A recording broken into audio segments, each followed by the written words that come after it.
Assalomu alaykum, qadrli ustozlar, abituriyentlar, o'quvchilar. Men Samatova Hulkoray Baliqchi tumani 44-maktabdan keldim. Boshlang'ich sinf o'qituvchisiman. Bugun mana Andijon viloyati qishloq xo'jalik institutida biz milliy sertifikat uchun ona tili adabiyot fanlaridan o'z bilimimizni sinash uchun keldik. Bu yerda juda ham yaxshi tashkillashtirilgan, savollar yaxshi, har bir o'qigan abituriyent talabgor uchun chiroyli tuzilgan.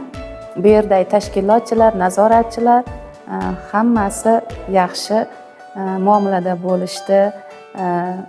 Savollarda qiyinchiliklar ham bo'ldi. Bemalol ishlasa bo'ladigan savollar tushgan. Bu yerda ko'pchilik 50% ustama deyapti. Men shundan xursandmanki, hamma o'qiyapti, hamma harakat qilyapti, bilim uchun harakat qilyapti. Hammani dunyoqarashi o'zgardi. Men mana shundan xursand bo'lgan holatda bu milliy sertifikatlarni harakatini yoqlayman. Barchaga omad tilayman. Bu yerda qatnashgan har bir ustoz, talabgorlar o'zlari xohlagan A+, B+ darajalariga ega bo'lishini istayman. Rahmat.